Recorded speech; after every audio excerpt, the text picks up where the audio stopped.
You can keep your ideas to yourself. You have to keep your mouth shut if you want to live.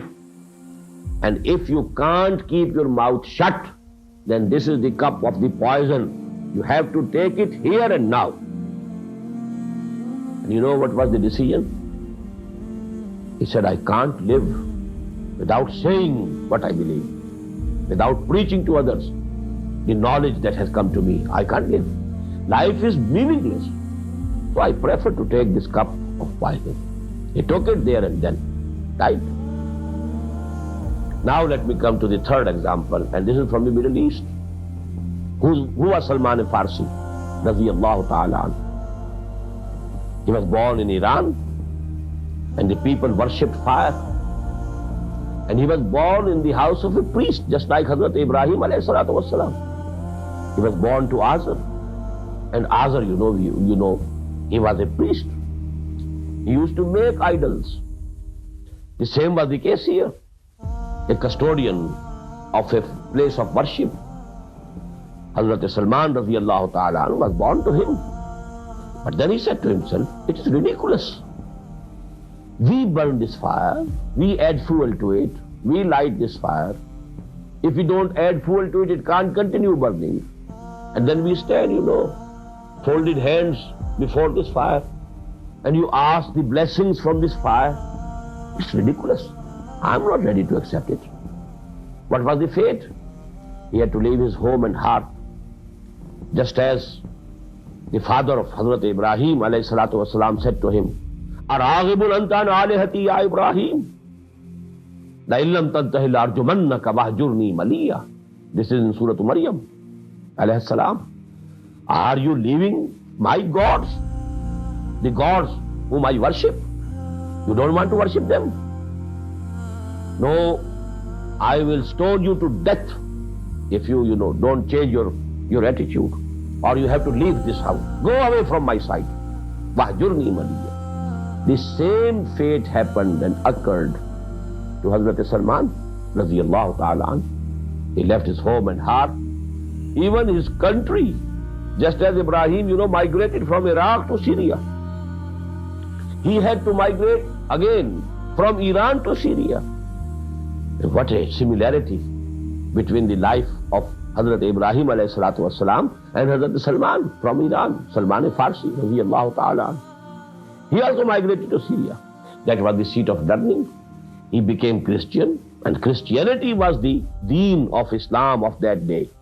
Because before the advent of Muhammad sallallahu alaihi wasallam, it was the era of the prophethood and messengerhood of Hazrat Masih alayhi salatu wasalam. So he became a Muslim, so to say.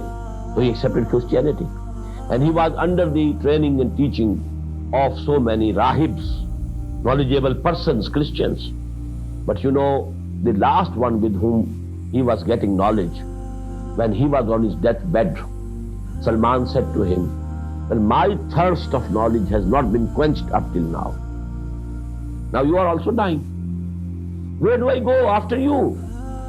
And then that rahib, he said, my knowledge tells me that the time of the appearance of the last prophet has come near.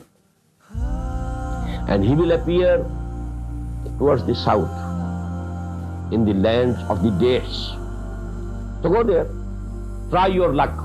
If you are sincere, maybe that Allah subhanahu wa ta'ala takes you to him, and your thirst for guidance and knowledge is quenched.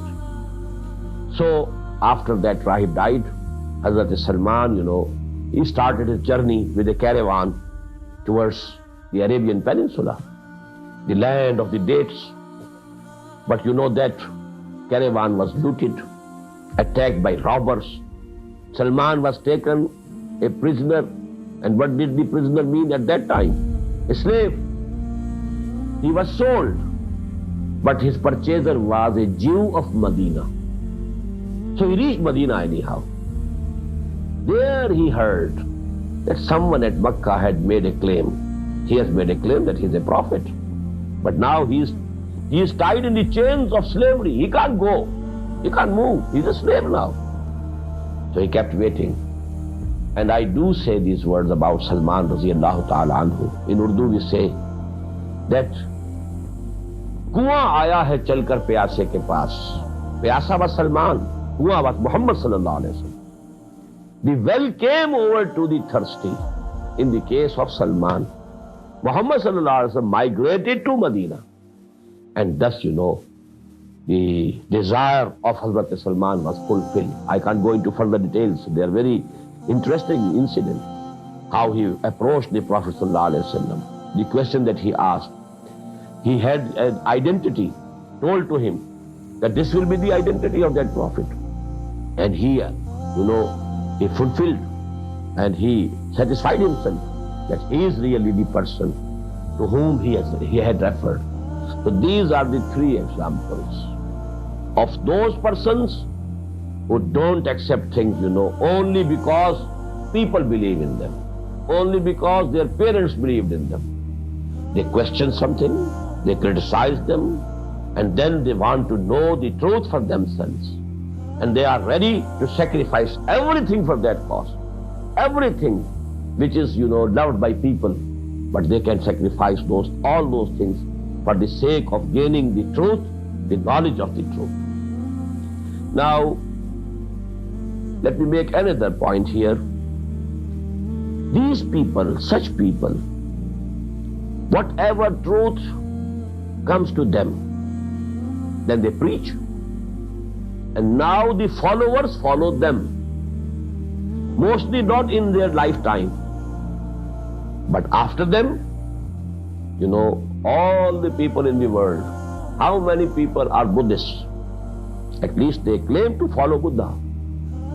How many people, all these philosophies of the West, the Greek philosophy, the realism and the idealism, they are all branches of the philosophy that were initiated by Socrates. Because Aflatun, Plato, was the disciple of Socrates. Then Aristotle, Aristoteles, he was the disciple of Plato, Aflatun. And there are only two branches of philosophy, either realism, which starts with Aristotle, or idealism, which starts from Plato, Aflatun. So all the Greek philosophy, all the Greek philosophers later on followed Socrates. But what happened to Socrates himself in his lifetime, I've told you. Same is the case of Muhammad sallallahu alaihi wasallam.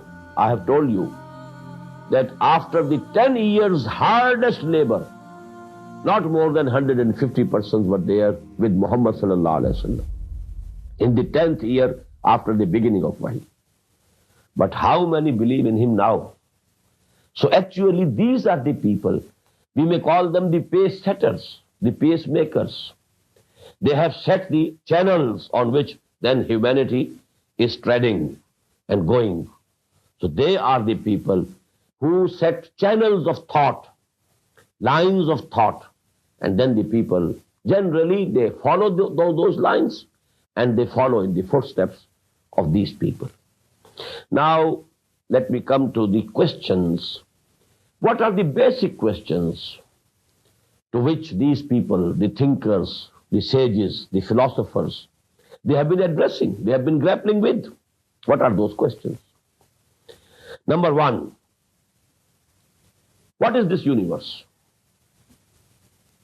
Has it been here in existence from ever and will continue to exist forever, or it has a beginning and an end? If it has a beginning and an end, then there must be some creator. Who is that creator? How can we know that creator? What are the attributes of that creator? We must know for ourselves. Can we have any contact with that creator? Can we approach him? Then number two, who are we? Are we just like animals? Or is there any qualitative difference between us and the animals? We find so many things common between us and animals. The animals have to eat, feed themselves, to preserve themselves. preservation of the self. We also need food. Animals required rest. We also require rest. Animals sleep. We also sleep. Animals have sexual desire for the preservation of their species. We also have a sexual desire. So many things are common between animals and us.